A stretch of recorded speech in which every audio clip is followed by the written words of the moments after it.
Good morning. Let's call the meeting of the Municipal Airport Authority, City of Fargo to order for the Tuesday, June 28th, 2022 meeting. To begin, I'd like to have someone review and approve the minutes of the June 14th meeting. Do we have a motion? Motion to approve. Do we have a second? Second. We have a motion and a second. Any communication, conversation, otherwise? Roll call. Lind.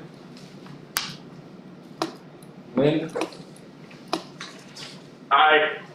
Cosgrove. Aye. Capitan. Aye. Ekman. Aye. Hagan. Aye. We'll move on to airport vouchers totaling $245,707.07. Can I have a motion? I so move. Can I get a second?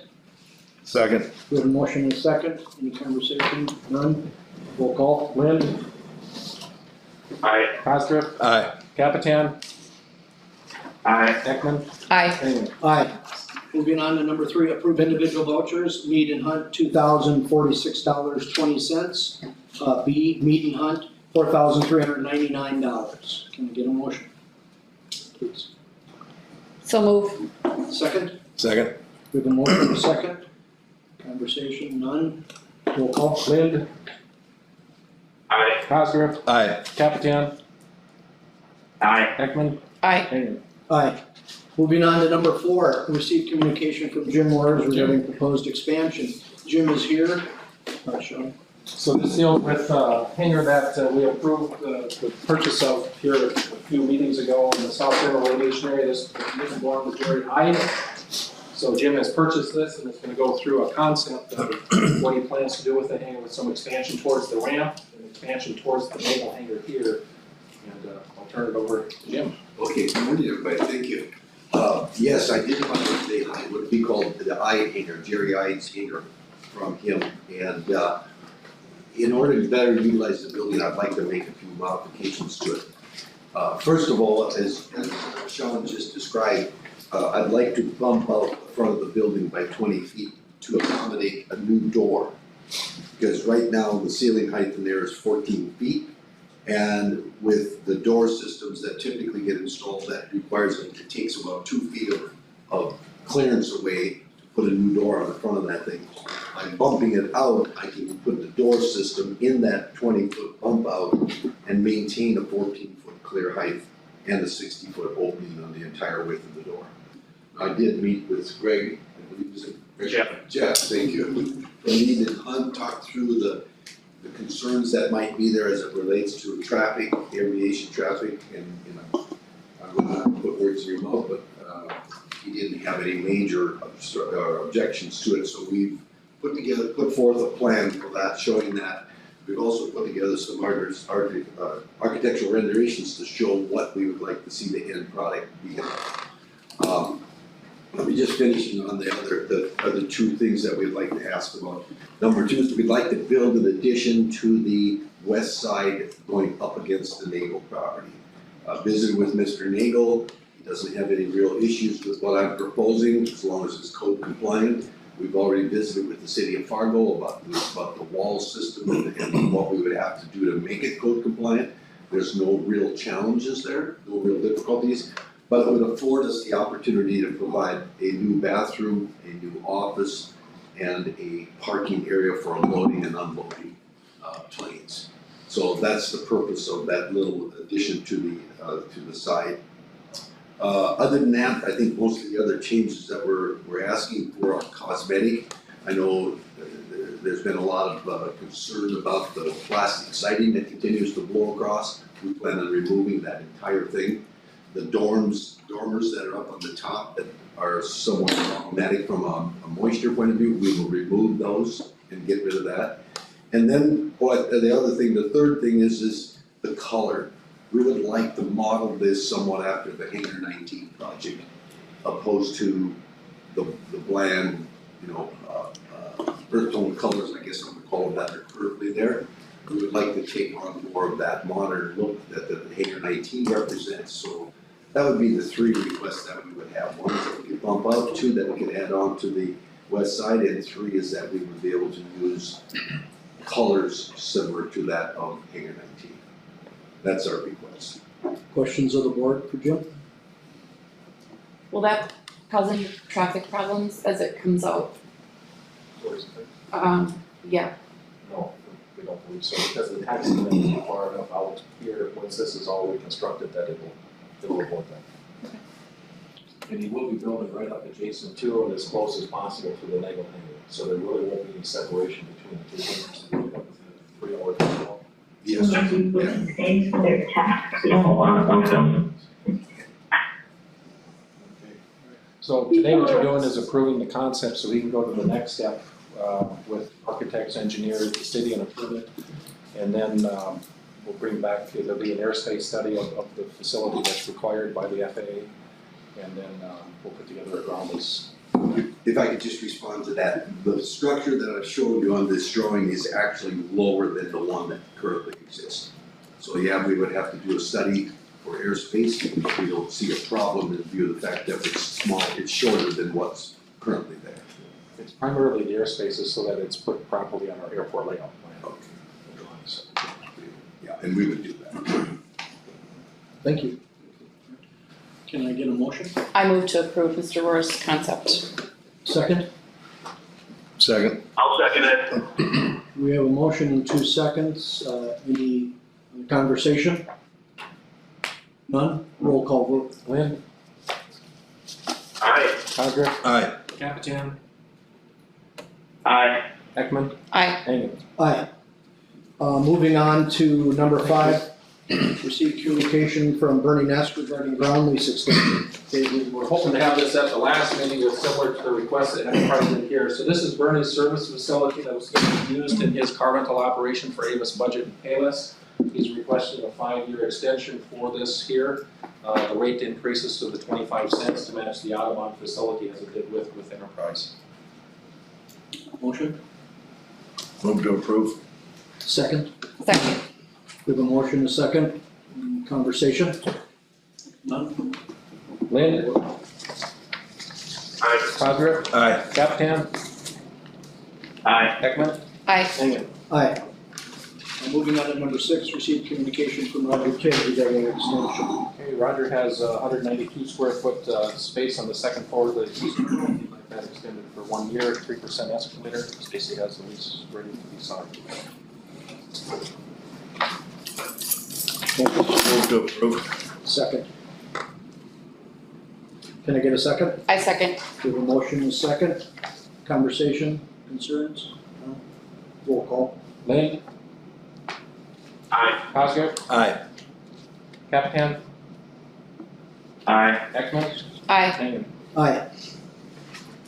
Moving on to number 7, continued discussion regarding investment portfolio manager services. Before we start this, I have to disclose I am a registered investment advisor and a broker dealer. We have no affiliation with either of the 2 finalists. So we did receive 5 proposals. The board at the last meeting narrowed it down to PFM and PMA. Mr. Ring, Mr. Cosgrove and I, along with Mike Redlinger from the city and Terry Dehart, the new finance director, had conference or Zoom calls with both to get more information. And I guess from there, I'll let Mr. Ring or Mr. Cosgrove. Well, I would just summarize PFM and PMA very closely named, so it's very confusing. But we were able to work through that. Both are very good investment advisors. Both have extensive experience in municipalities. Both worked with airports. Both have also worked on projects to change legislation to allow funds to be invested more in a portfolio manner than holding money in temporary. So there was very little differentiation between the 2 that I could see. The only differentiation is with PFM, they're allowing us to accumulate our funds that will be under management with the city. So the way these are priced is the first 25 million is a percentage, the next 25, and then over 100 million it drops to the lowest rate. So they're saying completely separate accounts, no commingling of funds, but from the fee standpoint, by combining with the city using PFM, we would drive both the city's costs down a little bit. Just a little, John, but just remember it when we're back looking for money. And afford ourselves a very, very reasonable rate. And like I said, that to me was the only thing I could really stand strongly on one side or the other. They're both great financial managers. My recommendation would be to, go along with PFM. Again, in a partnership with the city, if we're going to be involved at some point with bonds or different projects with the city, having that common financial advisor, I think it makes it very quick and efficient for both entities to be comfortable with what's happening. So Is that a motion? I would make a motion to appoint PFM as our investment advisor.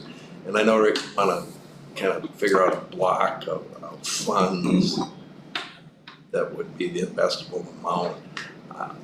You suggested 20 million. I hadn't really thought about that we're going to have some amount that they will help us understand what our cash flow is and what type of balances we need as we work through the year. So I don't know if that's a number you'd want on there, or that's something they can recommend, or something that staff can work with on.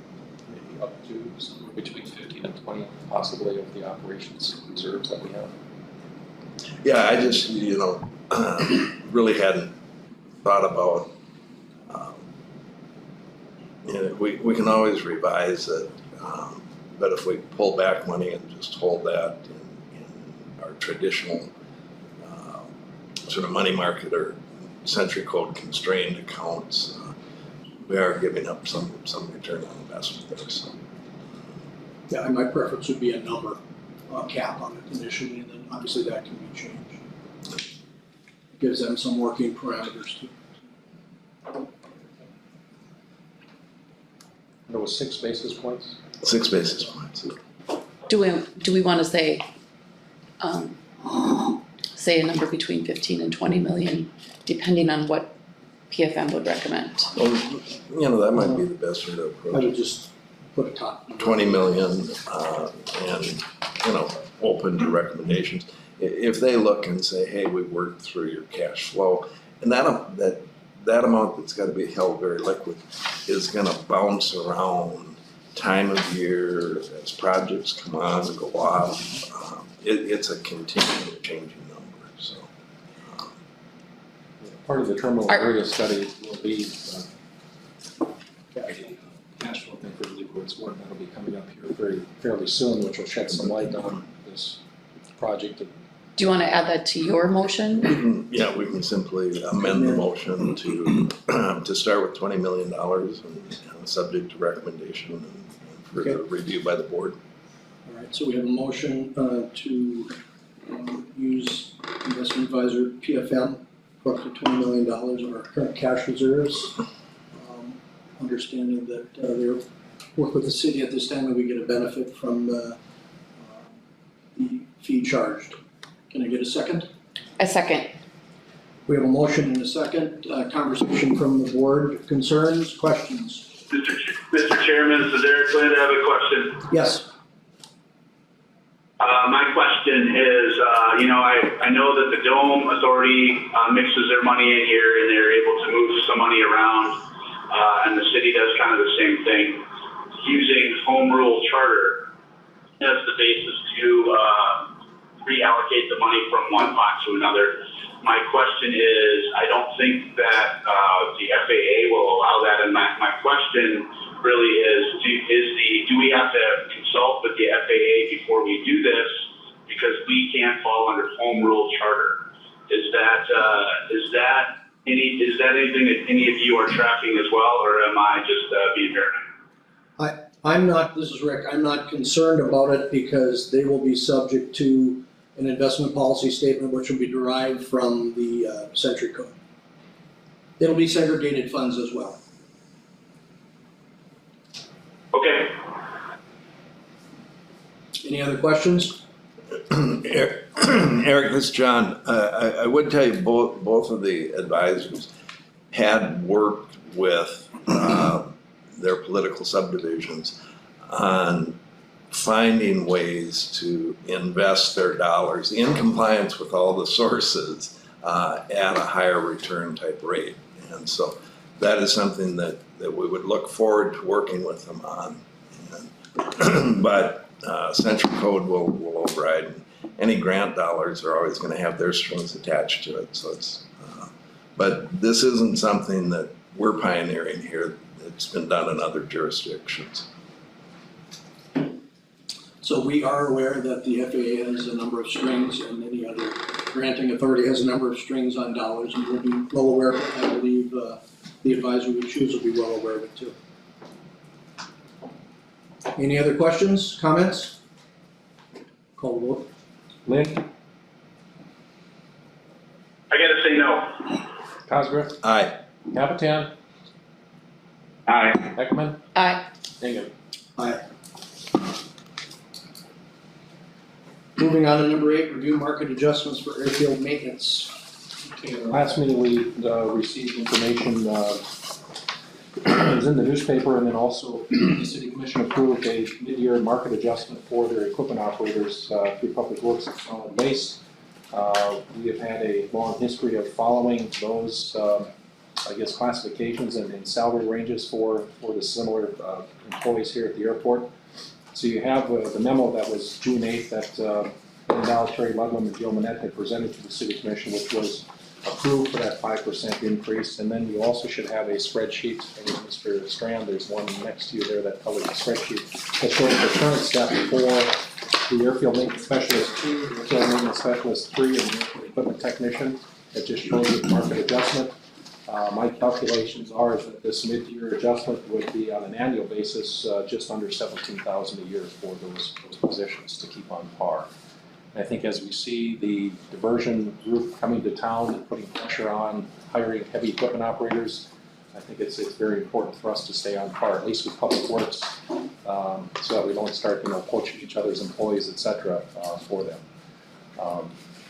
As far as the internal equity with the other positions, there's still some adjustments that we will need to make. We have a lot of difficulty hiring maintenance attendants for the building, custodians, if you will. We've got an adjustment that we have to do for George's position with some of the changes that had been made to his with being the snow boss, being the backup payroll situation now, and probably changing the title of his position as well. So those will be forthcoming here sometime before the year as well. So, but right now, what I would recommend is that you would approve the market adjustment for those 3 positions and make it retroactive to June 1st and stay on par with Public Works. And Sean, we're not overstepping the county or the city. We're keeping this in line so that we're not poaching from each other, I guess is the goal. And the state as well, so yes. Comments from the board? Sean, did you say this would be an annual raise, or is this a No, this is a one-time? one-time Okay. mid-year adjustment, but it has nothing to do with their steps. So on this 11-step scale, if an employee was hired on September 1st, they will still get their step increase on September 1st. You move through each step each year until you max out at step 11, and then your only adjustments are the cost of living. Okay. So there's a mid-year adjustment now, doesn't impact their steps, and then, we'll put the budget together, we'll talk about that at the next meeting, what the cost of living will be for January 1st. Can I get a motion? I so move. Second? I'll second. I have a question. Go ahead.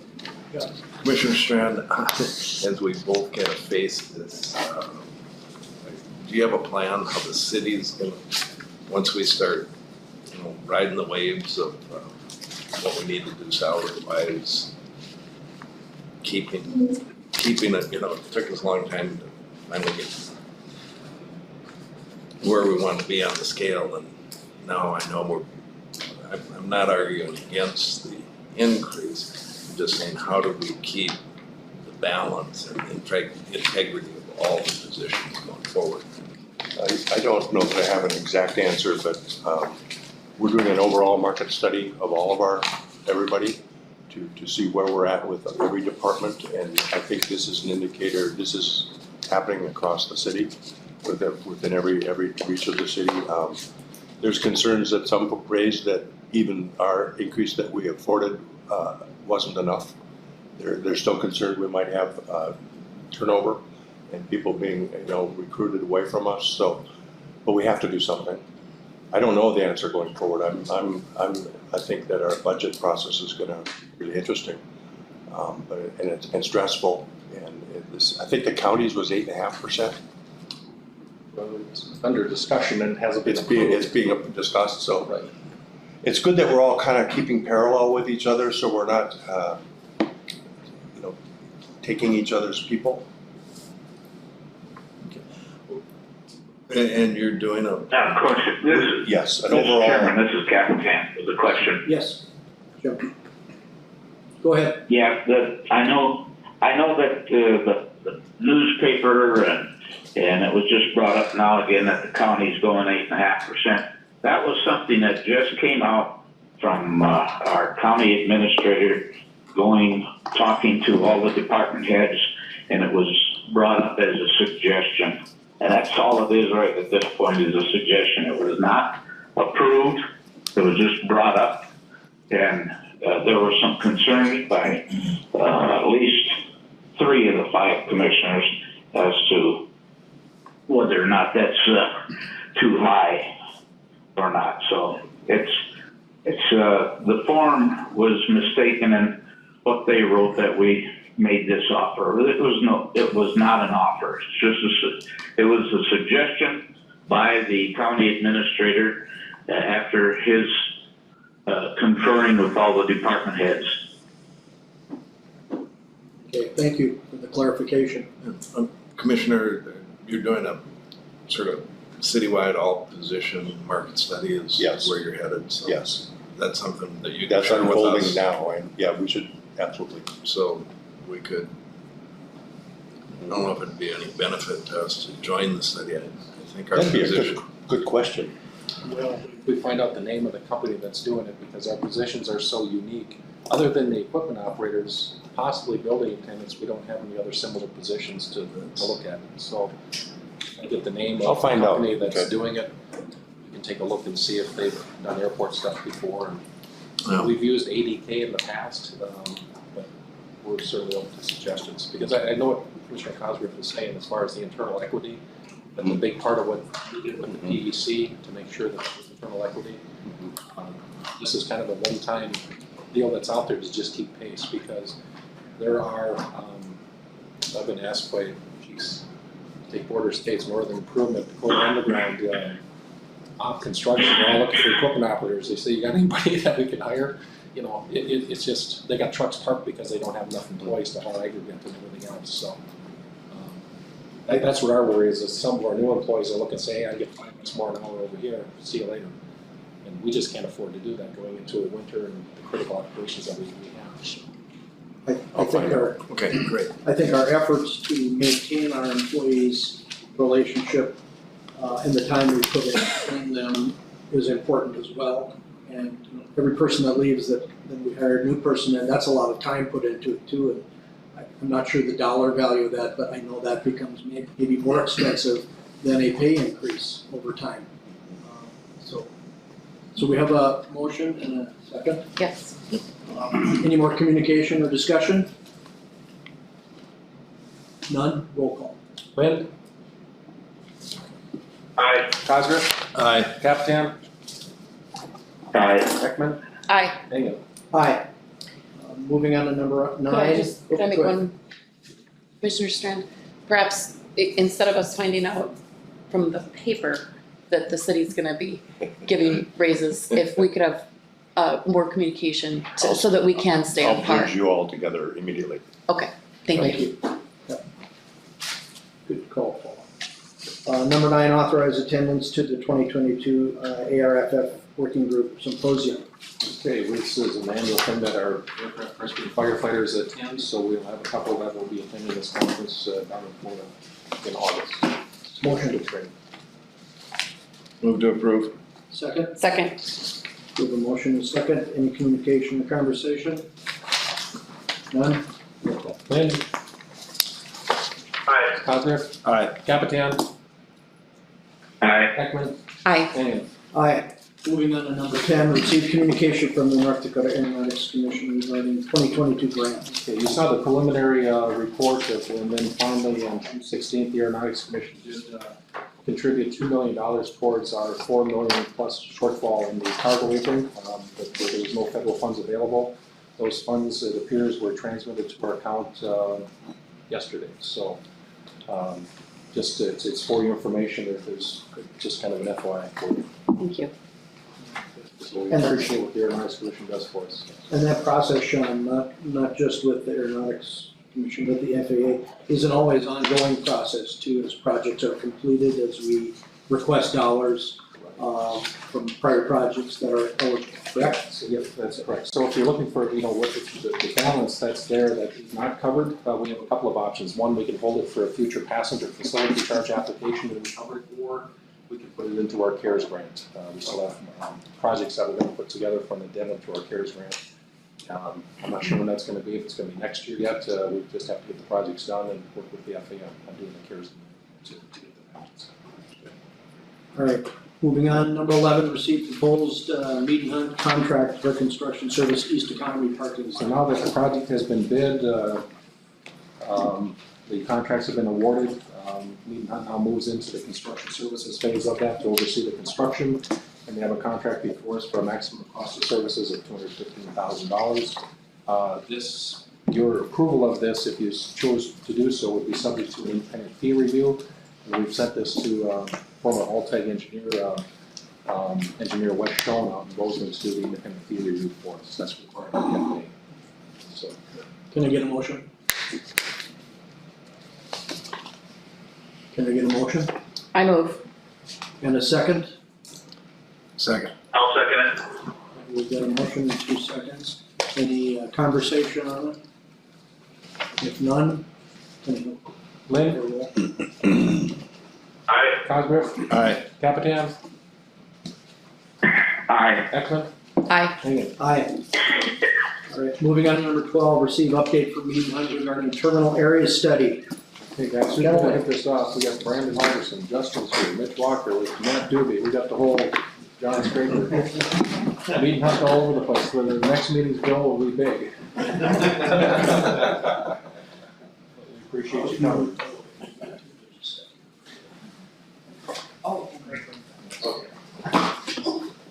I handed out a copy of this presentation, or excuse me, the CMAR presentation earlier, so.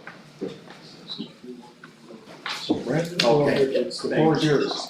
All right, well, thanks for, Please speak up too, so the microphone picks up. okay, I usually don't have that problem. Okay. So, all right, well, thanks for having us. Brandon Halverson with Mead and Hunt. I'm the project manager for the terminal area study we're doing. But first, we're gonna talk about the CMAR process. We had some early inquiries on the construction management at-risk process and how it applies to federal programs. And so we wanted to, Mead and Hunt has been involved in a number of projects, in aviation projects involving that. We just wanted to share what we know about the process. And so you guys can make an informed decision on which process is right for you. So. Hey Brandon, do you wanna, is there a way to, get it up on the screen here as well? For those online, you should be able to view shortly the presentation. There we go. Should have a presentation. Top left. Right there, so if you go. Maybe I'm not on the new. Great. Feel free. Okay, all right, thanks. What's So first we want to go through the process and give you an understanding of what the process is and how it compares to design bid build. So the process itself is much the same. You award design contract, You go through design, bidding, construction, but the difference is where the general contractor comes in. So the general contractor, Ask if they can see that. Can you folks see it online? I can see it online, yes. All right, okay, all right, thanks. So the general contractor with the CMAR process will come in concurrently or shortly after the design is awarded. And then you want to click, it'll kind of go through. Yeah, there you go. So the CMAR will come on concurrently or shortly after design is awarded. And then there's a number of things that we go through during design that really it's advantageous to have them be a part of. Logistics of construction, especially with phasing. And then acquisition of or procurement of materials, which is pretty big these days with lead times for materials. So this is just kind of a layout of process. I didn't want to inundate you with information during the presentation, but feel free to go through and look at it. It's all just kind of detailed out on the contributions that a construction manager would have during design. And then if you click again, it just kind of is a comparison. For design bid build, they come in first look at bid. And then they just kind of have to fit in with what, you know, the phasing plan is and the construction process. So next slide, just like anything though, when you have choices, there's advantages and disadvantages to both. So we put together a list of both advantages, disadvantages, and just things to consider as you're looking at both processes. So I'll first go through design bid build. With design bid build, you have no preliminary constructability review by the contractor. So like I said, they come in at bid and they're looking at it for the first time. And then there's usually discussion on maybe if there's suggestions for improvement after the contract is awarded. Phasing and scheduling is determined prior to bidding without contractor input, and that's kind of what I touched on a minute ago, is there's numerous ways and approaches to phasing a project. And even though we may come up with a plan during design, it's super helpful to get buy-in from the contractor as that's being developed. And with design bid build, you're doing that after the design is awarded. Contracting fee is rolled up into the lump sum bid. So you don't get as much transparency. Their fee is rolled up into, although you get a schedule of values broken down of the different disciplines, their contracting fee is rolled up into each line item, so you don't get that level of transparency with the design bid build. The FAA funding, this is an FAA funding approved method. So for the FAA, they know that the design bid build process is accepted and there's no additional paperwork to submit for this process. And then the selection is based on the lowest cost. And then there's a general foundation of qualifications. So we definitely qualify the bids and the contractors, but it's a general foundation and you are looking at lowest cost. And then we have other notables that you can look over at your leisure. It's definitely items that you do want to consider when looking at the two processes. Then if you go to the construction management at risk,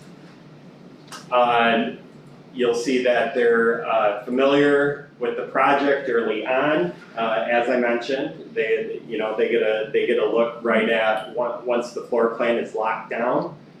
They come in and start looking at it and looking at the materials and the lead times. They have input and buy-in during phasing or have to develop a phasing plan. And that's an important piece, I think, especially for a remodel and a phased project. It's important to get buy-in from the contractors, so that trickles down to their subcontractors and suppliers, and they're really going to be behind making that phasing plan work, and that's important when it comes to seeing unforeseen costs, and so a lot of those things they think through those things during the design process to make sure it's covered because they want to deliver. As I mentioned, material availability issues surfaced earlier. That's a big issue nowadays with lead times. Steel being, you're hearing 16 months out for steel. That comes to the forefront, and we start having discussions about do we put together a steel package to issue first, just to get that out and get the materials ordered so we can finish up design and meet schedules. The CM selection is based on qualifications, quality, past experience, best value, and anything else you want to put on there. You're putting together a matrix. You're interviewing these people. So you can ask them about questions about pressure points, like things that you feel the airport is really sensitive to. You have that opportunity for dialogue before you enter into a contract with them.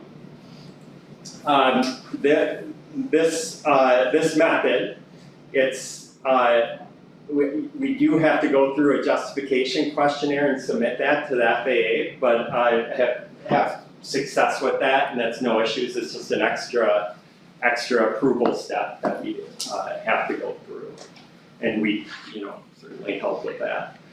And then transparent material and subcontractors costs. So while I mentioned design bid build, we have a lump sum arrangement where you don't see their fees. CM at risk is more transparent, and you can ask for further information and really drill down as much as you want with that contractor. And then we have a number of other things. Again, certainly things to consider with looking at the two. As you guys go through this and look at some of these things, if you have questions as you're considering it, feel free to reach out to me and I can elaborate on it. All important factors when considering the two. So next, I wanted to just show how it applies to how it would apply to this project. Contractually wise, or kind of in an org chart fashion. So Hector International Airport, you would award your design services contract like you normally would, put out an RFP and get that going. And once you have an architect engineer on board, they have their sub-consultants for specialty items that they'll have their contracts with. And then concurrently or shortly after, you would put out an RFP for a construction manager at risk. And there is a little added step before that you'll want to get a consultant to help you write the RFP and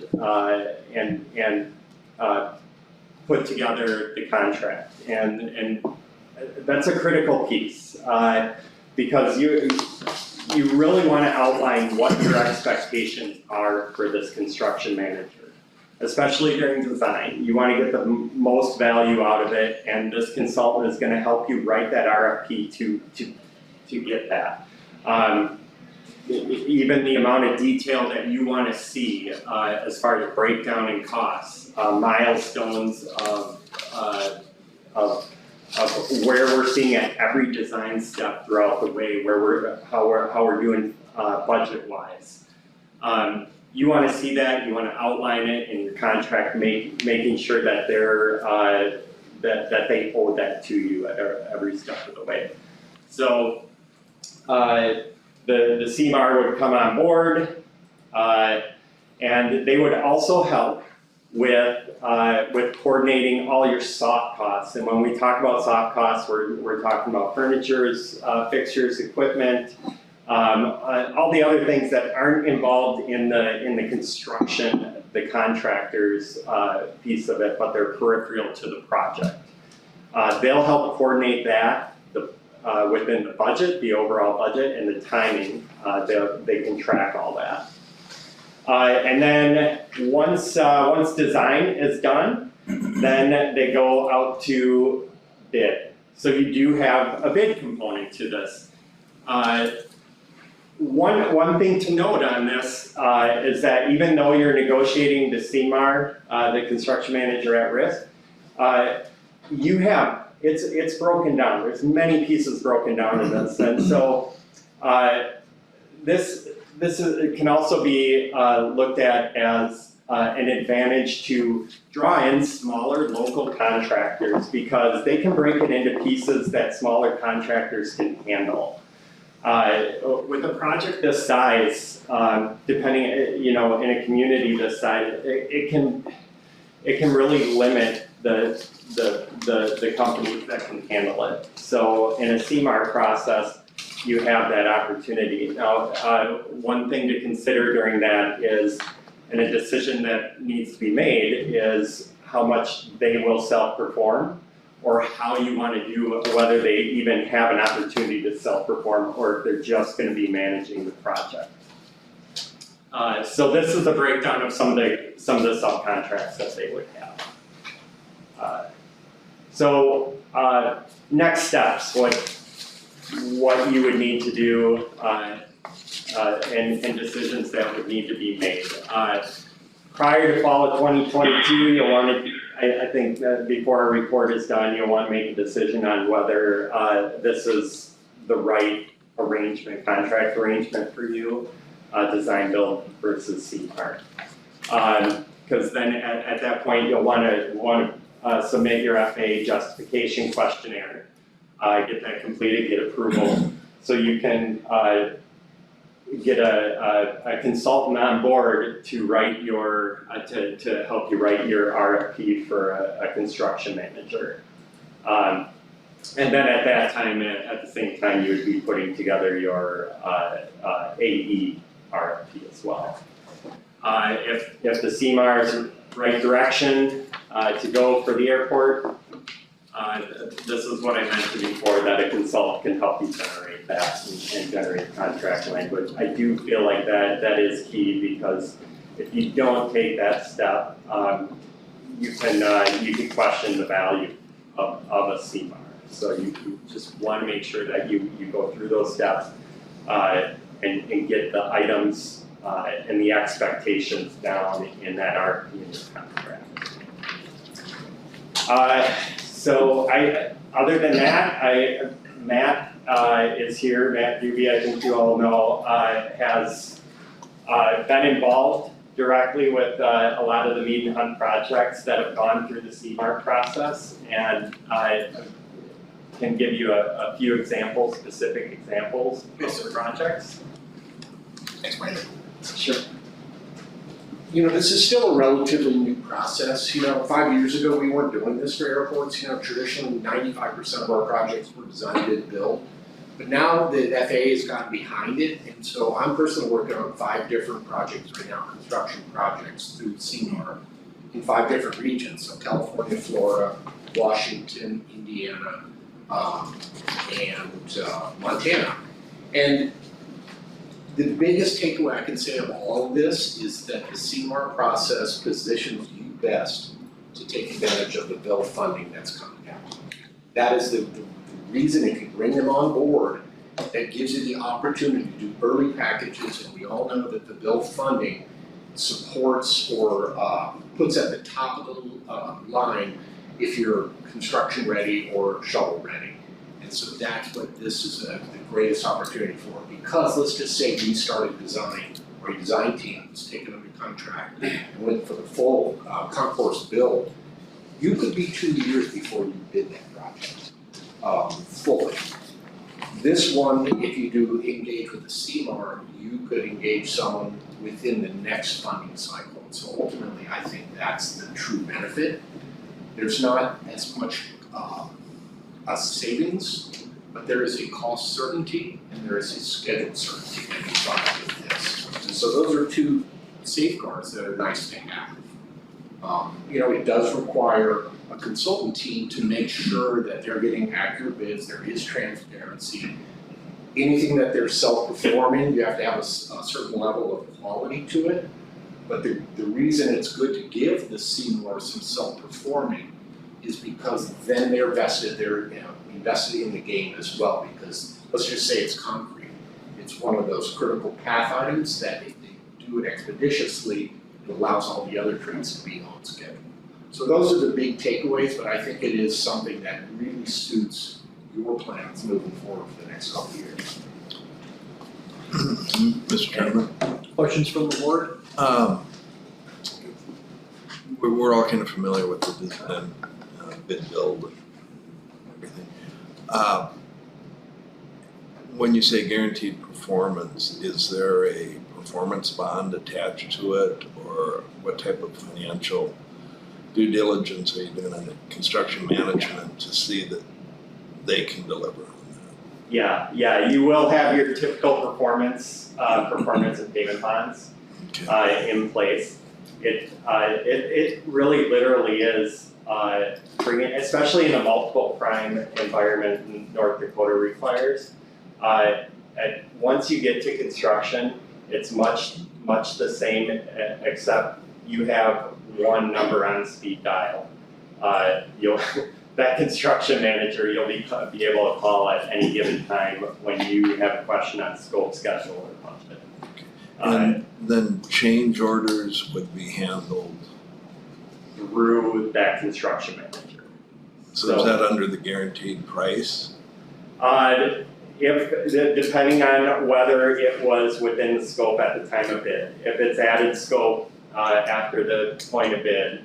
But the construction manager being in a negotiated contract is going to bat for you when vetting through these change orders. Because I've been in that situation where you're seeing everything that comes through the suppliers and the subcontractors on, well, this so-and-so didn't get this done in time, so I have an ad for this. They go through that, and so you don't have to review and evaluate every little ad that these guys are going for. They have a contingency, that's another transparency part, that they're gonna have set aside to absorb those things. And any real, any savings from that contingency, you guys, it'll be like your bank account, you'll be able to see how that is spent throughout the project. Is there a value engineering component to that then? Definitely. And who gets to make the decision on the recommendations to the value engineering? You do. So when, as part of the design process, and that, I think I had that in the list of pros and cons, but that you'll have a value engineering throughout every step of the way. So schematic design, design development, construction documents, bidding. Schematic design is where they will first provide a number, a budget number, and at that point, per your contract, you'll want them to give you a list of things that right now we're at this number. We're thinking we need to make decisions on these items, on whether we want to incorporate them, bring the number up, or take them out, bring the number down, or maintain. So, last question, I know we're tight for time. Sure. The kind of the soft areas, and you touched on it. If you're going all the way through to furniture and fixtures, you start getting into quality.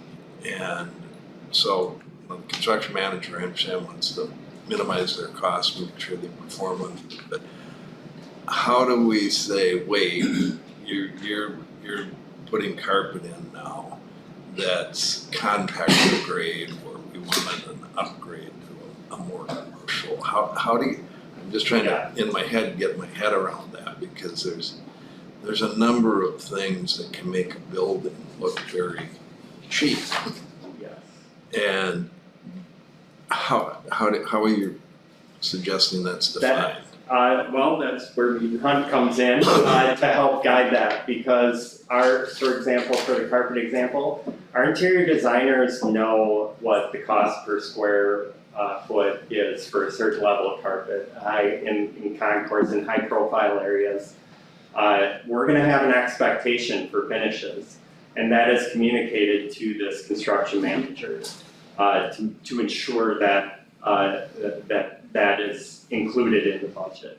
It's not gonna be just figure carpet in the concourse. I mean, we're gonna have discussion on, we need high wear, we wanted to coordinate, this is a feature. Whether we have a feature wall, I mean, that's all communicated through design. And another advantage, I don't wanna appear to be leaning either way, but I'm throwing out just some of the potential advantages here. But it's the basis of their contract. The performance documents that we submit to the CMAR is the basis for their contract. So that's what they were bidding on. Then they can go back and value engineer if the team feels that there is potential cost savings or adds, what have you. But they have a basis of contractual obligation to the airport. Yeah, Mitch Walker, Mead and Hunt, we still go through the same design process that we would with the design bid build as a design team. We would specify with our interior designers the carpet, I mean, just using that as the approach here. We would specify the right carpet for the airport with all the airport experience, you know, we would have, or your design team would have.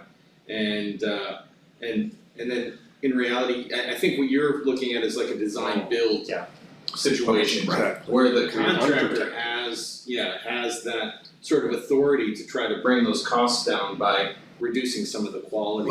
You know, I like new concepts, and this is one, but if it's working together in harmony, it's great, but if you've got sort of at odds with your contractor at risk, it's a real messy situation to unwind.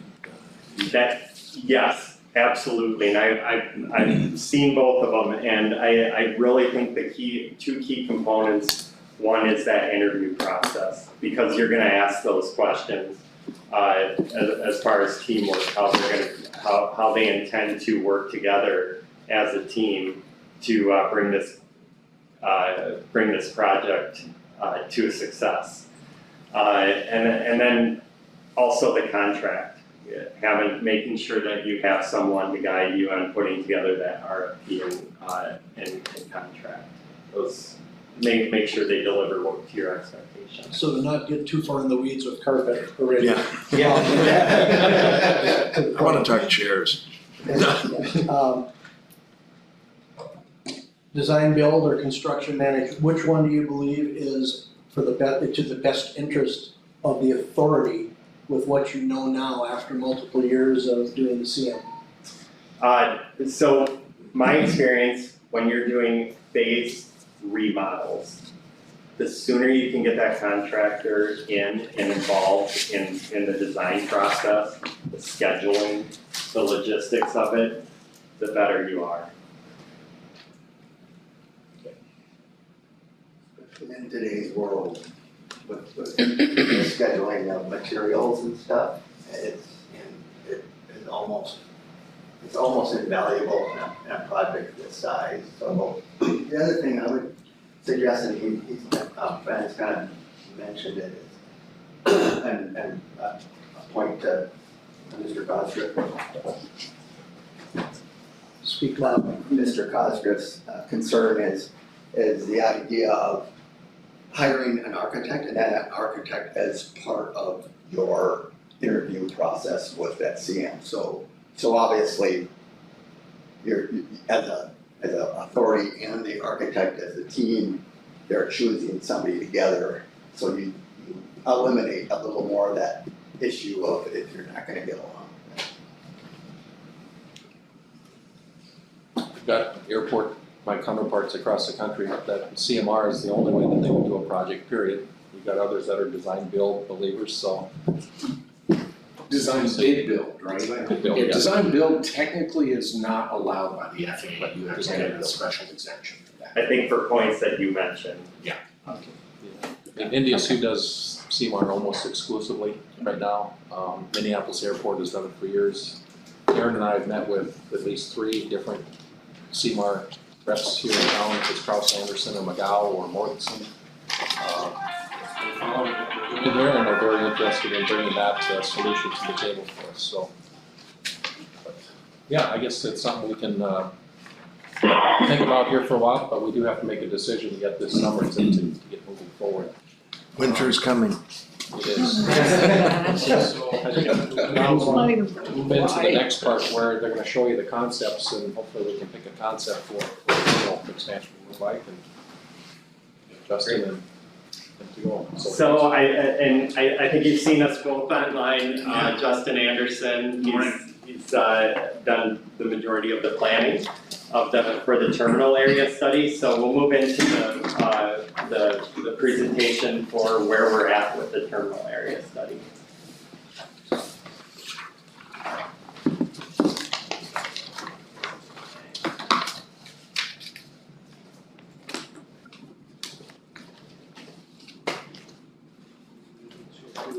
Okay, thank you. Thank you.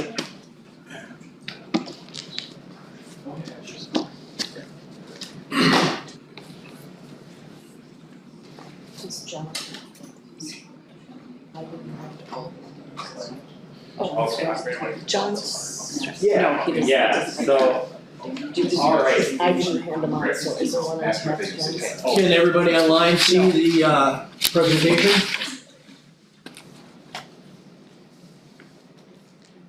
Anyone online, can you see it? I can, yeah, thank you. All right, so what you're looking at now is what we had shown the last time around, which is kind of the progress that we've made in the terminal area. So we've done a lot of work up to this point, doing first the assessment, and then evaluation, all the steps necessary for that the FAA is required for justification of the need for this expansion. We met with user groups throughout the facility, including the local artists, the concessions, the airlines, the rental car companies, advertising. I think we hit all the marks there. To get user input for factors into this design and this project. And then we got a FAA approval to continue forward with the square footages that we justified we needed and the gates. So now what we're looking at are massing options. So taking all these square footages and just kind of doing block diagrams of the adjacencies where we want the parts and pieces, so it makes sense, and put that into basically a massing diagram. We've been working with Sean and Darren feverishly and putting together these areas, what areas work, pinch points on where we really need to in the existing facility, where we need to address in this design. And so today what we want to share with you is the study, the massing study that we put together, and then the concept that seemed to make the most sense and check all the boxes. So. Yeah, so good morning, thank you guys for having us to go through this. So after today, we would like to get further into a preferred concept and running a financial feasibility on that concept. And once that is complete, which is supposed to be by the end of July, we'll then get into have a public involvement session, and then developing the report, which will then be in coordination with the FAA. So just a quick refresher, we met with you guys back in April, as well as in May. But I just wanted to refresh our memories on what we saw during that site evaluation and the areas of the terminal that we really focused on. So on the lower level, the picture on the left there, one thing that we saw was that in the ticketing area, the queuing that develops during peak hours, and how the queuing snakes around in the baggage claim when it gets really busy. We were looking at options on how we could improve that the queuing system down there and make it more of a spacious environment for the passengers. Also behind the scenes, in the baggage screening area as well as in the baggage makeup area, that sometimes gets undersized. So looking at options to expand that baggage makeup. On the baggage claim, you have the rental car counters backed up to the baggage claim areas. So sometimes that does get backed up and congested during peak arrival hours. So we were looking at an option to separate the two baggage carousels 1 and 2. We do have an industry standard to keep those about 30 feet apart. So trying to make comply with that.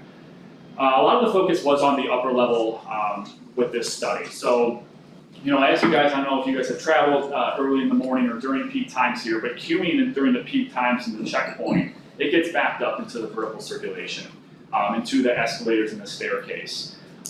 So we really were trying to find a way to minimize that, and also to find room to expand that checkpoint. We're currently, as you guys see, we have a third lane going in now, but as we'll get into this quickly, we're calling for a fourth lane within this planning horizon too. So looking at expanding that and accommodating enough queuing for that. And the last big point or 2 more points. Another one was the concessions. So right now, the airport has 70% of their concessions pre-security, 30% post-security. There is an opportunity for the airport to generate more revenue to flip-flop that split and have 70% post-security, 30% pre-security. So we are going to be looking at trying to find ways to move some of those concessions post-security. A lot of passengers, when they get to the airport, go through the checkpoint, and that way they can relax either at a restaurant or they can spend their money post-security. It improves passenger experience and generates more revenue from the airport side too. Departure lounges as well. When you have 3 departures, 4 departures taken off from the airport within an hour, you guys can see that the passengers funnel into the main circulation corridor in the terminal. The hold rooms are split by that circulation, and it really can cause a passenger flow. So we're looking at ways to improve that passenger flow as well. Quickly getting into the forecast, we did run a forecast and analysis. That size is what the facility needs to be. Over the planning horizon, we're looking at about 748,000 employments. That's at about 2.12% annual growth rate. That matches really what the FAA, so they run a terminal area forecast as well every year. And that matches, it's a little bit more, I think the FAA between 2025 and 2041 was around 2.07, so it is really right there. So what we do is we do a regression analysis. We look at the areas, the metropolitan statistical area of the employment as well as population. And we see how that increases in the area and how that's going to compare to the employments and the users using the airport. So once we did the forecast, we looked at the peaking characteristics. So this is the big metric that really sizes your facility. So currently during the peak hour in 2019, we used that as the base year because that was our last year that had true data. We had about 352 employments during the peak hour in 2019. So that's what sizes your ticketing area, your security checkpoint, as well as your gate, gating demand too. In our forecast year, we're looking at getting that up to about 550, 560 employments. So that's going to cause for an expanded checkpoint, expanded ticketing area, as well as expanded carousel baggage claim as well. Quickly, this is where we left off last time. So we did a demand analysis too, and we used that peak hour in our forecasted peak hour to see where the current terminal falls short and how much additional space is needed. So really, just high level summary, this is what we went over last time, a lot of the airport cannot handle the future demand. Hence why we're doing this study right now, and we're looking at avenues improvements. A big part of this is the departure, the hold rooms, the departure lounge that you sit in before you get on the gate. Those are significantly undersized, and that's a common thing that we're experiencing in the industry today. Airlines are getting rid of their 50-seat regional jets. That's what a lot of the small hub airports have been designed to. So they're upgauging those aircraft to 190-seat aircraft, 140-seat aircraft, and it's putting a lot of stress on the facility. So a lot of airports nowadays they're looking at ways to expand their hold rooms. And these are the common themes, like I said, when we look at these conceptual areas, look at these concepts. We're looking at putting circulation behind the departure lounges to improve passenger flow. We're looking at relocating concessions to post security, enhancing the passenger experience at Fargo by providing more of a sense of place, increasing the size of the ticketing area, improving the queuing at the checkpoint, and then also enhancing the baggage makeup area too for ground service equipment, as well as additional baggage traffic.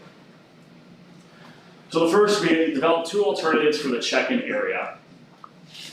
The first alternative, well, this is the existing conditions. So, with the existing conditions, we have about 16 feet, from the front of the ticket counters to the wall that separates the ticket counters and the baggage screening area.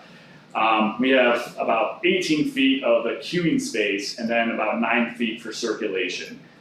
So the check-in queuing area, as you probably see better on your own slide, but the bottom picture on the right shows how that queuing can snake around into baggage claim. So really trying to improve, add more queuing space to help improve that situation. We did notice that there is a significant room between the ticket counters and that baggage inline system that goes to the screening area. So we looked at ways that we could shrink that down. Typically we can get about 5 feet from the counters to the screening area. So we were looking at, that's what we're looking at in these options.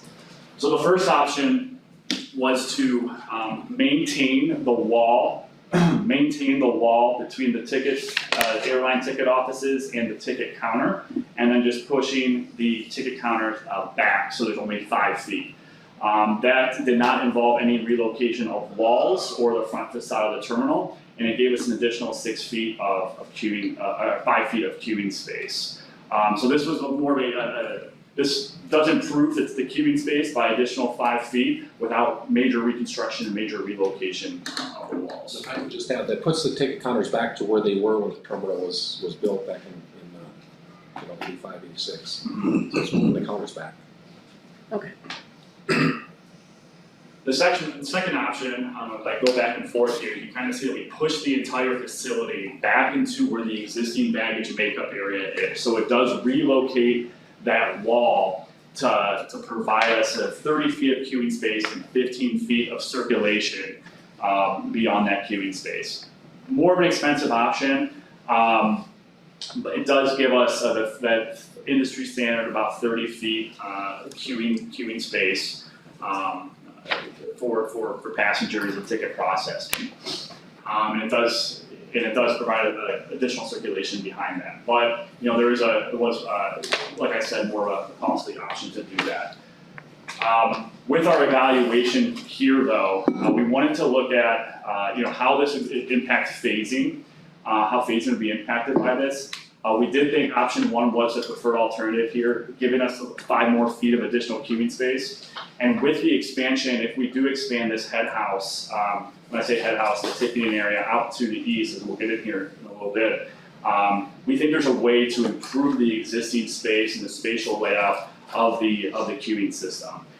So with this alternative one, so we think phasing would be a lot more favorable with alternative one, maintaining, like Sean said, moving the ticket counters back, and then utilizing that expanded space for queuing, additional queuing.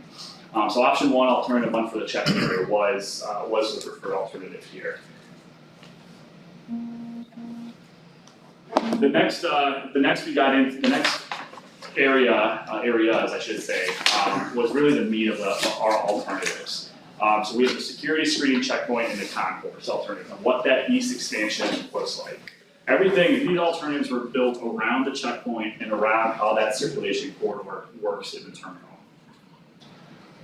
So with the existing conditions, as I said, you have, this point here, you have the circulation corridor here that separates the hold room. So it separates gate 2 here and it separates gate 3 over here. So when passengers are lining up to go to board their aircraft over on gates 2 and 3, passengers that are going to 4 and 5 and 1 and 2 are significantly blocked by those passengers. Additionally, the checkpoint is blocking the reconciliation area where you get your bags, is really blocking the passenger flow from up on the north side of the terminal. So this area was really a bottleneck and was a major focus of our of developing these alternatives. And the checkpoint, you know, as you're coming down over at gates 1 and 2, and if we have additional gates out to the east, it really is it does block, it causes a barrier.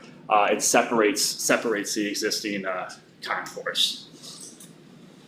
So that was a major focus on developing these alternatives.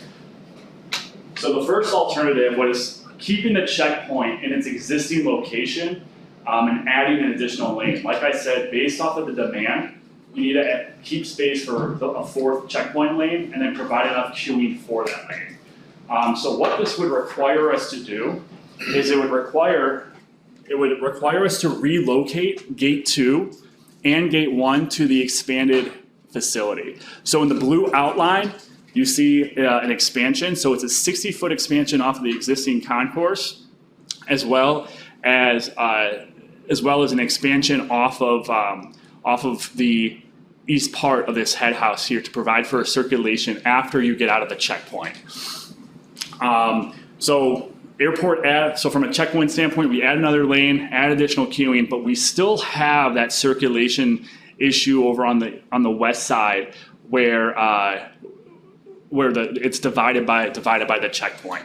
Additionally, the current pre-secure concessions would become post-security. So the secure non-secure boundary would go around the bar area in the subway in the subway. So now passengers on the air side would be able to access that. We would relocate airport admin, and this is the same through all concepts. We would relocate airport admin over to the expanded part, the new expansion, and then put TSA offices currently where we are, where airport admin is today. Justin, you want me to click? Oh, sure, that'd be great. Actually, Brandon, if you can stay on that. Oh, okay. Go back. Thank you. Additionally, we would relocate the restrooms by gate 4 over to where Darren's office currently is, and the reason for that is to open up for additional hold room. Open up where additional hold room and gate departure lounge space is over at gate 4 and 5. The reason why we want to open that space up to the departure lounge is currently we are in conversations with U.S. Customs and Border Protection. We're looking at options to make gate 5 an FIS, a Federal Inspection Service capable gate that would allow the Frontier or any new carrier coming in that wants to provide service to Mexico or some international service to use that gate and secure it off for FIS activities. So that was option 1. So option 1, like I said, has a bump out up on the north side and then as well the 60-foot onto the east. Go ahead, Brandon. So Brandon, do you mind kind of toggling back between option 1 and 2 to get to show what the main difference is here? So So option 1. So the circulation is in the pink, and there we go. Then back down to 2. So this one relocates the checkpoint to where the existing pre-secure concessions currently is today. And what this would do is it would open up the circulation on the secure side, and then would allow us to redesignate the existing checkpoint for concession space and for additional hold room space as well. We still have a little bit of a jog in circulation. The reason for that is because we want to keep the circulation behind the departure lounges. So remember, we don't want departure lounge queuing to back up into the circulation space. So after the passenger goes up the circulation, they would go through queuing, going through the checkpoint that's heading east. And then they would, there'd be a corridor that takes them north to the circulation corridor where they'd be able to access the entire airport. Airport admin stays the same like the last option, as well as the gate 4 and 5 area as well. So this does provide a better viewing angle for the passenger to have a better viewing angle of the entire concourse. The airport's not divided by the checkpoint. And it does provide additional queuing for the checkpoint to not back up into vertical circulation as well.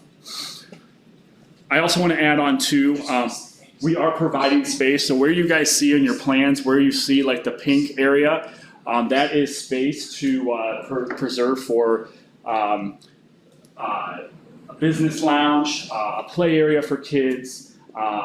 Sensory rooms are becoming more popular now for people who have sensory needs and get anxious before flights. So that is just a flex space that will be hashed out in design on what that space will be more defined. But this is option 2 right here. Justin, this one too, exiting, so if you're deplaning passengers would be able to just come through one exit location. One exit, yeah, so where the existing checkpoint queuing currently starts, all passengers would be funneled through here. So, and that's very key from a passenger flow perspective, that arriving and departing passengers would really not intermix. The arriving and departing passengers would always be heading out to the east, and then after they go up the vertical circulation, departing passengers would always come through here and go down the vertical circulation. And then, so then option 3 here, so kind of going back and forth, the difference between option 2 and 3. Option 3 gets rid of the jog of the circulation. So after the passenger goes through the checkpoint where the pre-security concessions currently is today, after they go through the checkpoint there, they can look down the concourse and see the entire length of the concourse. So why that's important is because passengers really feel comfortable when they can see their gate when they get out of the checkpoint. And then they're comfortable to go use the concessions, use restaurants, sit at a bar while having that viewing angle of their gate.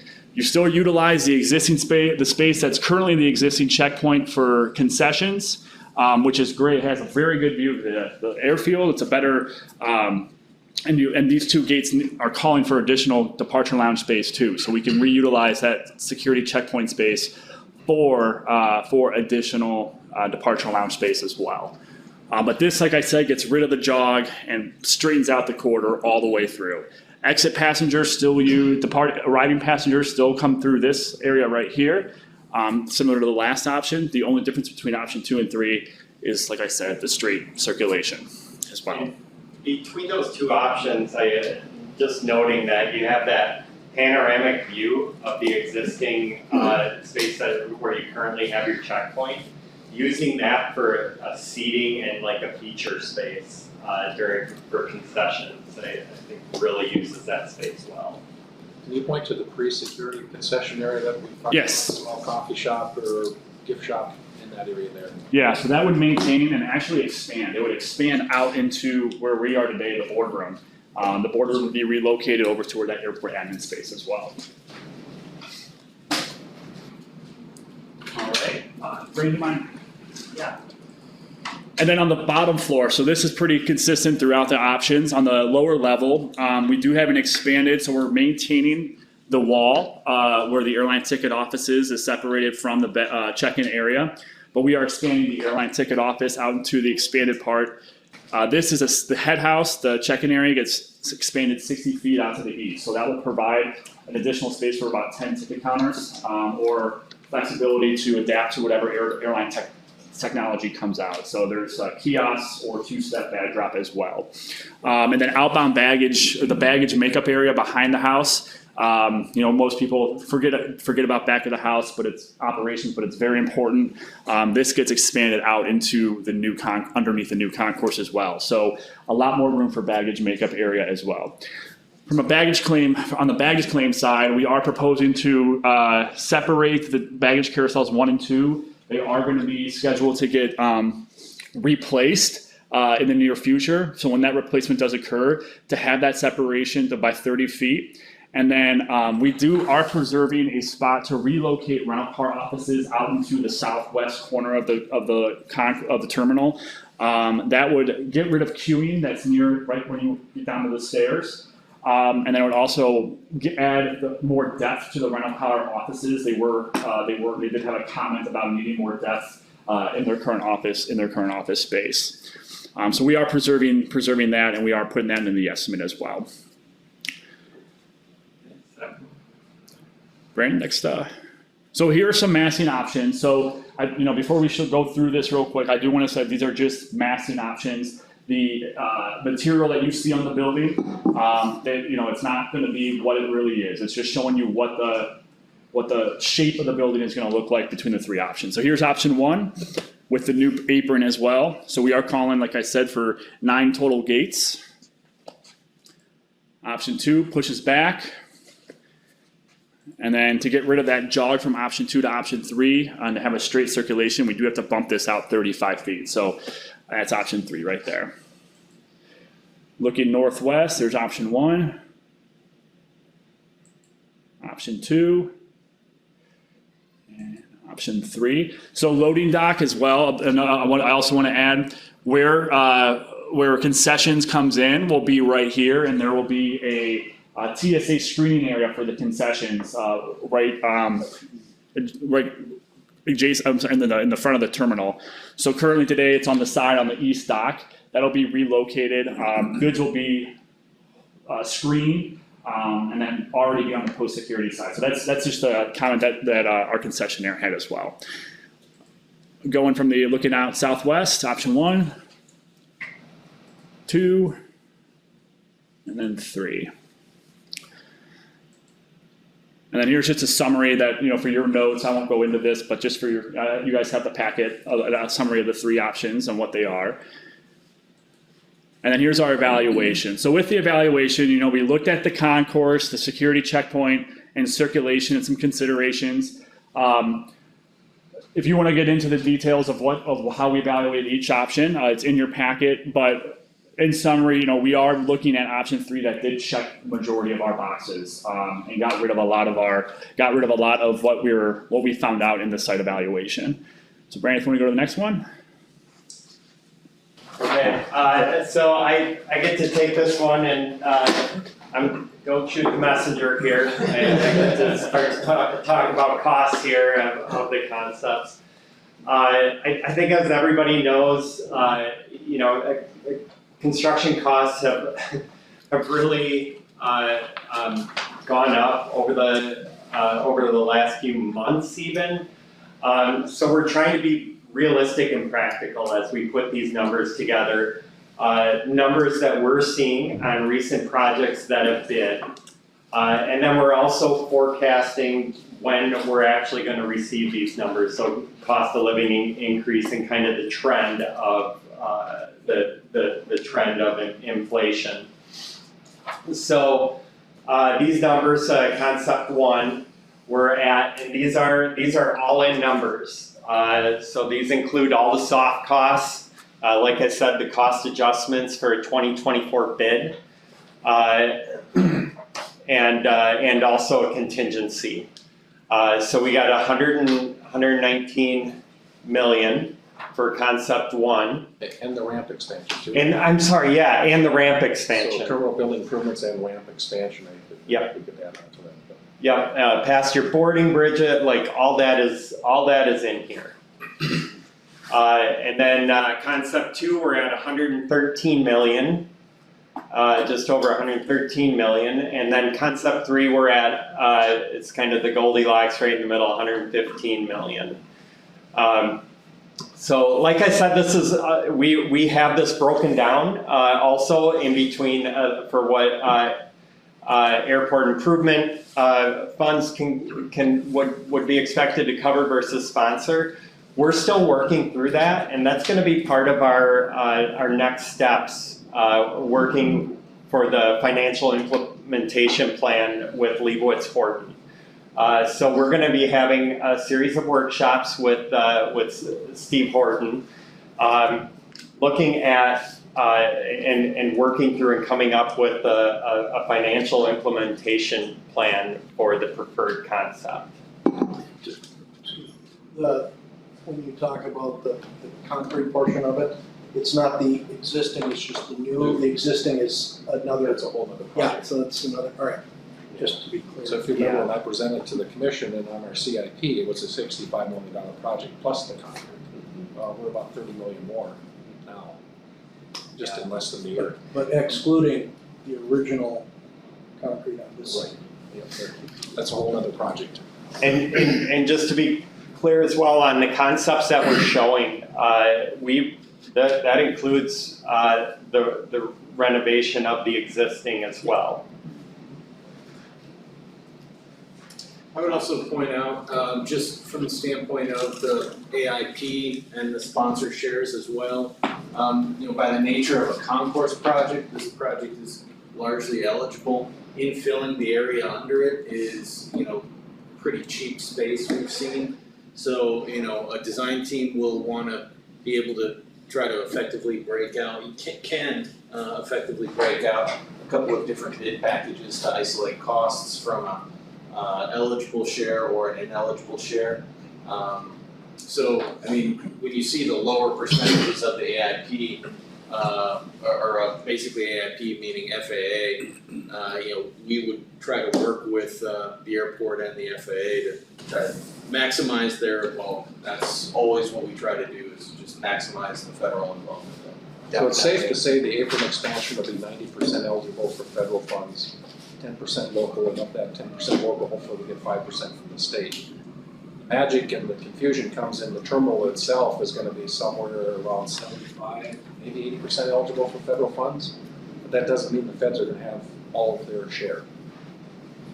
And typically with terminals, any revenue generating space in the terminal is not eligible. So your concessions, but any space that facilitates the movement of passengers or baggage is. So, the departure lounge, circulation corridors, that's the typical items. The interesting thing about this, if you have multiple projects going on, the airfield projects aren't capped by the federal involvement. So, if you have to do, again, just different packages, you can try to put any water sewer projects in your civil work, things of that nature. Just being smart about where you allocate your projects and your packages in that federal contracting. And one of the reasons I brought up earlier, the infrastructure component on the bill funding, is that historically vertical projects have kind of been lesser from an FAA contribution. And so I've been waiting my whole career for vertical projects to be funded like this. And so we have a 5-year window, we're in the first year of this, we have a 5-year window where we do have a lot of very favorable rulings. You can have even PFC eligibility that can apply to terminals. So this really is the time to take on such a significant project. And as Mitch said, we're gonna increase or go for the highest eligibility that we can. But that PFC thing, like along the back of the house is, would be eligible for both the inbound and outbound bag tunnels and any of that, the baggage related stuff, which historically has been borne by the airport. So this is a great opportunity. Questions from the board here and online as well. Questions? Mr. Chairman. Yes, John. The timing is always questionable, but we're seeing lots of changes right now in the airline industry. We're seeing the move away from the small regional jets to the larger, and maybe even incorporating some land transport to part of the whole process. Are you guys able to get your crystal ball out and polished up? From a fleet mix standpoint, it is, that is just it's been a visible transition. Getting those 50-seat regional jets to the main line.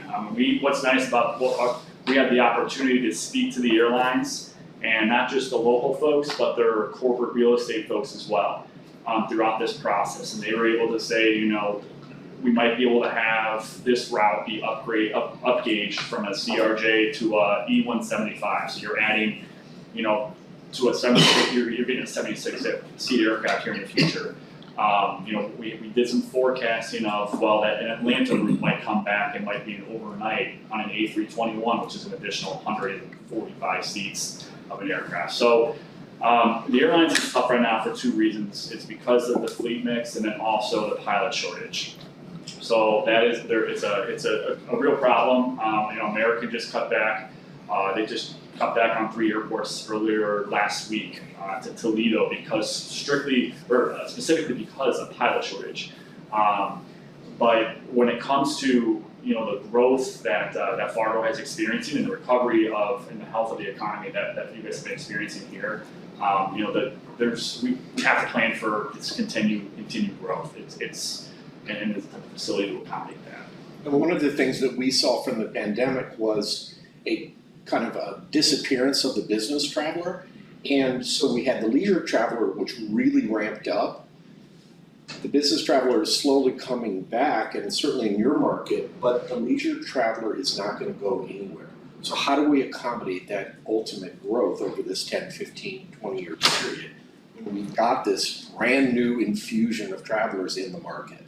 Well, and that's kind of my question, is that if we're making a major, you know, investment into infrastructure,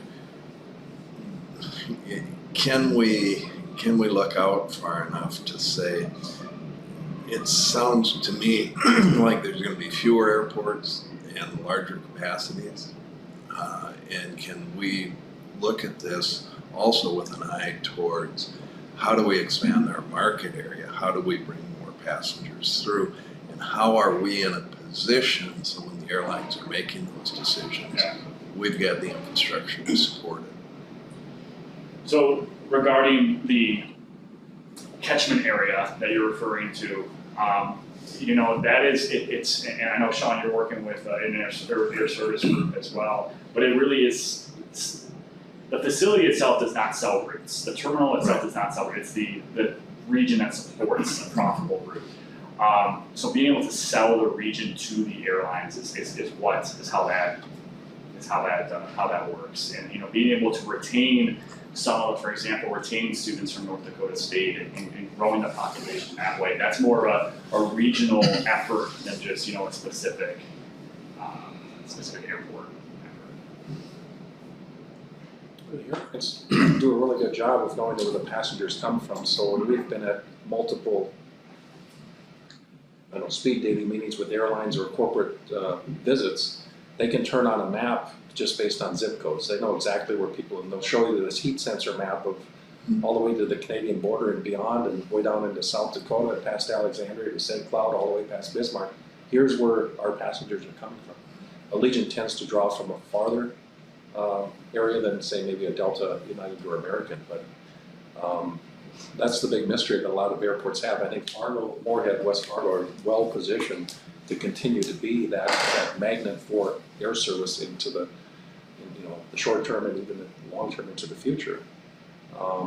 What's going to happen in terms of consolidation in the industry? You know, Frontier Spirit, JetBlue Spirit, we don't know. Allegiant Sun Country, Allegiant Alaska. You know, the pilot shortage is real, and it's going to be here for quite some time. But at the same time, we still have carriers that are talking to us about, you know, entering the market. You know, whether it's a Sun Country or Novello or a Breeze, those ultra low cost carriers are out there looking for opportunities. Frontier to expand, hopefully, although they're struggling with the pilot shortage as well. Allegiant's struggling with that pilot shortage. If they weren't, we would have significantly more markets with Allegiant, creating more congestion during our peak hours as they're trying to run 2 airplanes on the ground at the same time going to Nashville or Las Vegas or wherever it may be. So I think right now the size of the terminal is a detriment to our growth capability because they've been here, they've seen firsthand, whether it's Sun Country or these others, the limitations that we have right now, ticket counter space, our hold space for the size aircraft that they want to operate in the market. So yeah, and you know, what airlines want to do is when you have, like, let's say Allegiant wants to take off at 11 o'clock, you know, their competitors are going to want to do the same thing. And that's where the facility constraints at, because you don't have the additional gate capacity to operate that flight at the same time. So when we were on the phone with United, they flat out said, plan for 10% growth. Allegiant the same way, they just went through a huge acquisition of ordering additional Boeing aircraft. And they said, we're gonna be building our existing network. So they, even though the industry is you know, they're going through the pilot shortage, they're upgauging aircraft. The airlines that we talked to, the discussions we had throughout this process said, you guys need to continue to plan for growth. With Allegiant and United specifically, and Delta, they said too, is there's potential to bring back that Atlanta route. And if you're gonna be doing a planning study, incorporate that.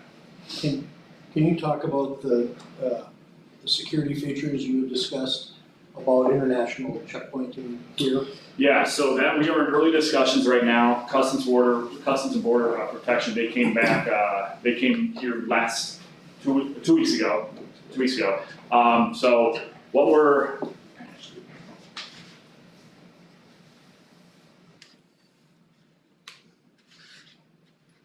This is a concept that we worked on with Customs for quite a few years. yeah. So what we're looking at doing is using Gate 5, the most western gate, is using this as their FIS capable gate. So when you do this type of operation, when people deplane that aircraft, they have to remain in a sterile area. So we'd have to put a curtain. What we're looking at is putting a curtain somewhere between gate 4 and 5 and using this entire space to hold the passengers. Then we have to transport them down to the baggage claim level. So currently, just down the hallway, there is a vacant corridor. We're looking at putting a vertical circulation corridor where that room is. That would put a escalator and elevator right here where you see and there's a dark green block here. That'd be vertical circulation. Down to carousel 3. And so I didn't put this in the plans yet because we are still in early conversation, but we are doing some sketches on a potential expansion out to the west, out to this area, up to this air handler unit. So you would have the vertical circulation on the west side, and then we would block off carousel 3 until the passengers retrieve their bags and then went through customs and immigration and get processed. After they get processed, they then get spit out into this circulation, into the main public circulation area. And the benefit, so we're understanding the benefit to this is international flights inbound with a destination Fargo. Correct. Yeah. So the Cancun's the leisure destination. We've been there's been some airlines expressing interest specifically with Fargo. So this is something and this has been common with small hub primary airports like Fargo to implement this type of activity. A few years ago, the U.S. Customs, they were pretty. There's a standard of dedicating about 20,000 square feet of space to accommodate this operation, but that space sits vacant a lot of the time. The airport's in charge of maintaining that, and then they're in charge of the cost of that too. We are looking at doing a hybrid of that model and not having so much space designated to that, so we can utilize it for both domestic and international activity. Any questions from the online group at all? None? John? If I could, Commissioner Strand? Mr. Chairman. In today's world of climate talk, action items, is there a discussion on levels of green development that we could be an example down the road of a really good model of reducing carbon usage and being an example of really doing well with energy consumption and reducing our consumption and being just better stewards for the planet in that design capacity? Yeah, certainly. So we have, depending on where you go with design services, we have capacity in-house, and part of the design process is sustainability and evaluation of green options every step of the way. I mean, from the materials we use we kind of lay out up front, what approach do you want to take? Do we want to be cognizant of the materials we use in proximity of the area? Do we want to use native materials? Do we want to use environmentally friendly? Do we want to use energy resources? We want to explore other energy resources, and work and have that dialogue with local utility companies on what their plan is over the next 5-10 years. You know, maybe they have solar or wind energy that we could purchase as part of a plan. Those are all discussions on the table as you go through the design process. And it's worth noting that you kind of divide it into 3 groups when you're looking at it. You look at the user of the airport, you look at the facility, and then you look at the aircraft. So the aircraft fuels, that's a separate issue, that's the airlines, but right now they're heavily engaged in the sustainable aviation fuels. They're trying to lower their carbon footprint because they've got carbon goals in the future. From a facility standpoint, we can make it a carbon neutral facility. And that is something that is obtainable now. If that's not what people desire, you can make it easy to operate, very energy efficient, especially in a cold climate. And then having some renewable options for energy. So the advances in the technologies are in place now to do that. It's just what you choose to do. And then the third one is your users. How do they get there? How do they park? Those are the 3 pieces to your green strategy. And we are doing an energy audit as part of this study to see where you're at right now and opportunities to save energy.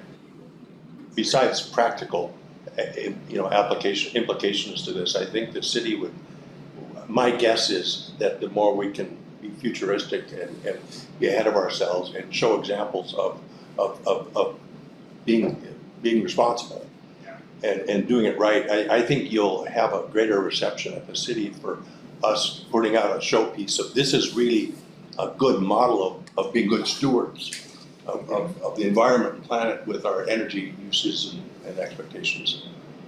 That's my sense. Yeah, sure. And that's great to hear, and especially doing that early on and getting Right that up front. sustainability visioning session, see what type of goals you guys are interested in doing, would really help the design process and seeing how that can be incorporated into the design.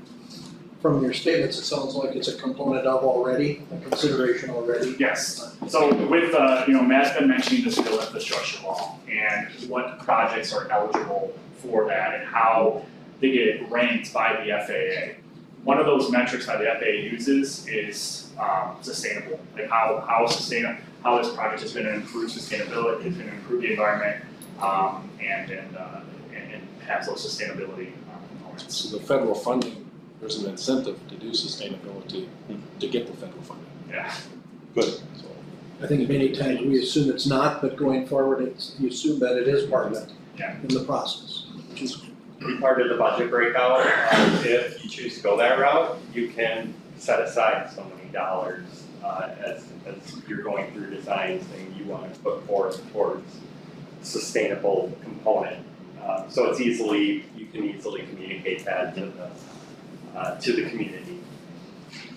based on what we've seen in the conversation, alternative 2 and 3 are the 2 choices, and 3 is the one that holds the most water, is that correct? Correct, yeah, and it's, alternative 3 is our preferred alternative, and the one that we want to get concurrence on to move forward with, for, a few reasons. I think we think it would really help out with, the growth here at Fargo and the checkpoint. The checkpoint we think is where it currently is.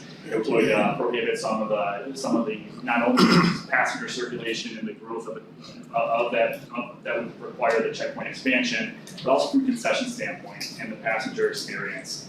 Being able to open up where the current checkpoint is for a concession space or an additional departure lounge, and then moving some of those concessions to security would really help with revenue generation here.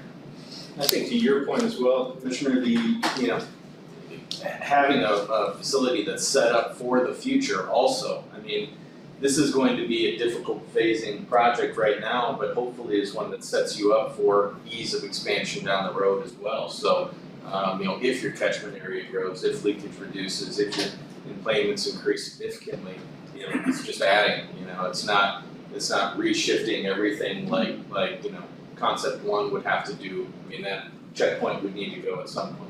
So, yeah, so down the line in the master plan, you guys do have a north expansion off of where that head house current gates 2 and 3 currently are, up to the north. And, relocating this current checkpoint to the pre-secure concession area, it still allows for that to happen and does accommodate the type of demand that would warrant that north expansion too. And it's still centralized even with that north expansion, so.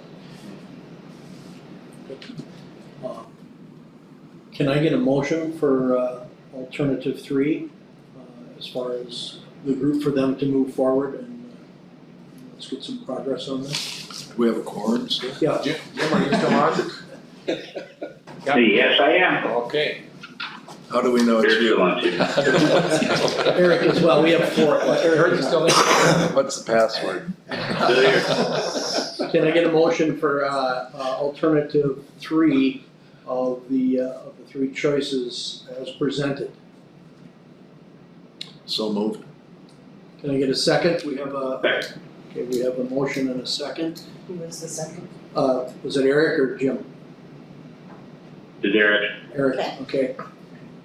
Conversation about the motion? These are baby steps at this point, but we do need to move forward. Roll call vote. Lind, Aye. Cosgrove, Aye. Capitan, Aye. Hingham. Aye. Motion was carried. Thank you, gentlemen. Okay. I'm sure we'll be Thank you. spending a lot of time together in the next few years. Yeah, and then just, we did one other slide, just next step, so this upcoming month, we will be refining that alternative 3. And then, going through this financial feasibility like Brandon said, so, yeah, we will be, like you said, in touch and. And Darren's office won't be a bathroom? It will be a bathroom.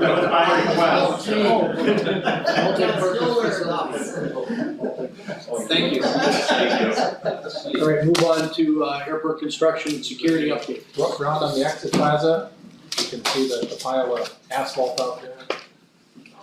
So I guess there's progress there, but East Economy lot, We're targeting, from everything that I've heard from border states, is they're targeting sometime after the 4th of July. The big issue right now is they can start on some of the work, because there's some underground storm sewer potential, I think they can get going on that, and then just dirt work and everything. Manhole structures are the big, controlling item right now. We've heard from, as of last week, they were 4 to 10 weeks away from production. So, and just to give you a heads up, the completion date on this is the 16th of September, so I anticipate the contractor coming back and asking for a time extension.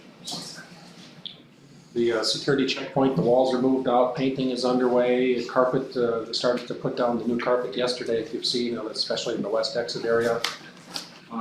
There's Flint and the TSA have done a significant amount of advisories to the airlines and passengers and local media. There's an event that was gonna be here on Thursday, but then the person from the TSA, there's a COVID issue. So that's gonna be on Zoom with the TSA, so local media will be calling in tips and travel tips during the installation of the new machines that starts on July 5th. So Darren, is there anything, we're still on track, everything's still good, July 5th? So take a look at the new carpet that's in out there. SP Plus will start a passenger survey tomorrow. They'll be here Wednesday, Thursday. They'll be here for the first flight and the last departure tomorrow morning. Updating that survey, how'd you get here, where'd you park, and what we've done for the last number of years. So kind of what Mr. Cosgrove was talking about, the uncertainty of the airline industry. Frontier is going to eliminate our Wednesday service to Denver starting when? It's coming up here.